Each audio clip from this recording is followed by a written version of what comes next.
Hello everyone, welcome back to my YouTube channel Muskan this side. तो video में आगे बढ़ने से पहले सबसे पहले लाइक कमेंट सब्सक्राइब कर लेना, क्योंकि वीडियो आपके लिए बहुत इन्फॉर्मेटिव साबित होने वाली है। आप मेरे को जानते हो कि आपने मेरे प्रीवियस वीडियो देखे हैं, तो ज़्यादा इंट्रोडक्शन देने की ज़रूरत नहीं है।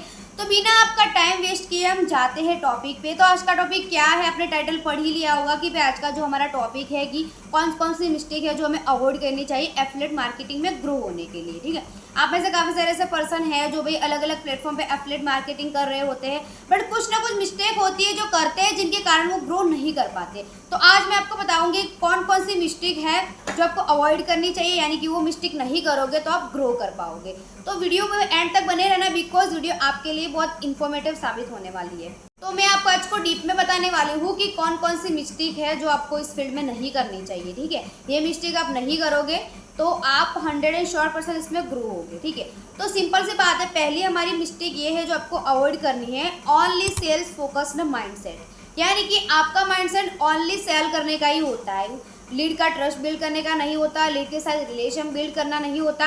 आप बस यही सोचते हो कि प्रोडक्ट को सेल करें, कुछ भी करके प्रोडक्ट को सेल करें, यानी कि हमारा प्रोडक्ट बिक जाए, हमें पैसा मिल जाए।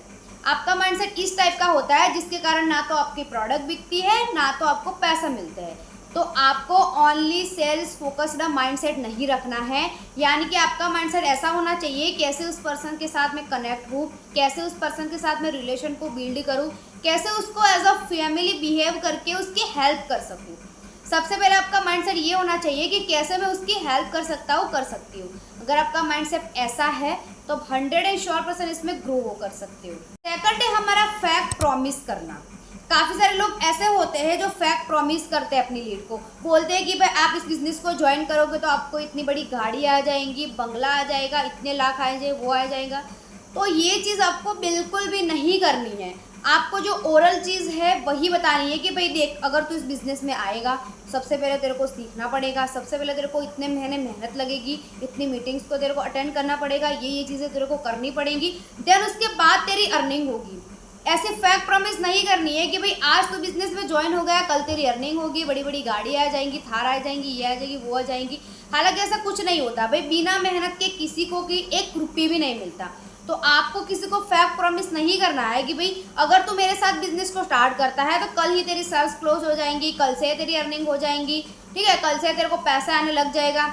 अगर भूल से भी आपने ऐसी फैक्ट प्रॉमिस करी, वो बंदा बिजनेस में आता है, देन आने के बाद उसका रियलिटी पता चलती है, तो वो बंदा कभी भी इस बिज़नेस में नहीं टिकता है। आपको पता ही है बिज़नेस चलता है टीम वर्क से, यानी कि हमारी टीम होती है, वो काम करते तभी हमारा बिज़नेस चलता है। बट अगर किसी को आप फैक्ट प्रॉमिस करते हो तो 99% लोग आते ही नहीं, क्योंकि वो फैक्ट समझते हैं। क्योंकि आपको प्रॉमिस, आप उनको प्रॉमिस ही ऐसा फैक्ट वाला कर रहे हो ना, तो वो कैसे मानेंगे? बिल्कुल भी नहीं मानेंगे।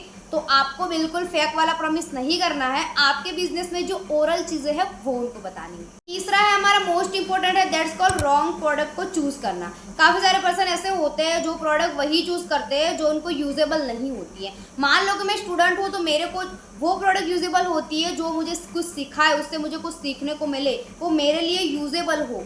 तो सिंपल सी बात है भाई, काफ़ी सारे पर्सन है उनकी एज के अकॉर्डिंग, उनकी नीड के अकॉर्डिंग प्रोडक्ट को चूज करते हैं। ठीक है, आपकी जो नीड होती है, आपके सोशल मीडिया की जो नीच होती है, यानी कि जो ऑडियंस होती है, उनके अकॉर्डिंग ही आपको प्रोडक्ट को चूज करना है। मान लो कि अभी मैं स्टूडेंट हूँ तो ऑब्वियसली बात है मैं स्किल बेस्ड प्रोडक्ट को ही चूज करूँगी। मान लो कि आप कोई हाउस वाइफ है तो आप प्रोडक्ट बेस्ड भी चूज कर सकते हो। ठीक है, वो आपका डिसीजन रहेगा। बट अगर आप स्टूडेंट हो तो स्टूडेंट के अकॉर्डिंग स्किल बेस्ड ही आप करो। ठीक है, आप जिससे आपका नीच मैच खाता हो वैसे ही आप प्रोडक्ट को चूज़ करो। अगर आप रॉन्ग प्रोडक्ट को चूज़ करते हो तो वो प्रोडक्ट को आप खुद यूज़ नहीं कर पाते, अगर खुद यूज़ नहीं कर पाते तो उसका बेनिफिट भी आप दूसरों को नहीं बता पाते, जिसकी वजह से आप ग्रो नहीं कर पाते हो। तो ये मिस्टेक भी आपको अवॉइड करनी है। चौथा है हमारा, दैट्स कॉल्ड कंसिस्टेंसी ना रखना।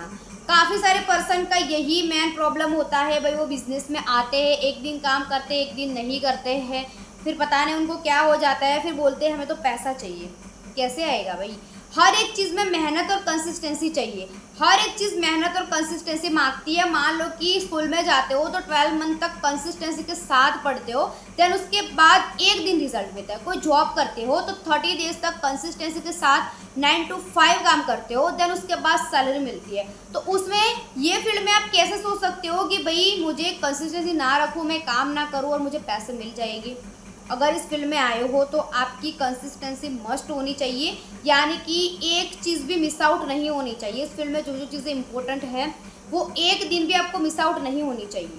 आप इस एफिलिएट मार्केटिंग में ग्रो करना चाहते हो, मेरे तरह इनकम को क्रिएट करना चाहते हो, तो सिंपल सा डिस्क्रिप्शन में नंबर मैंने मेंशन किया है, वहाँ पर जाके आप मेरे को पर्सनली कांटेक्ट कर सकते हो। आज के लिए इतना ही, मिलते हैं नेक्स्ट वीडियो में।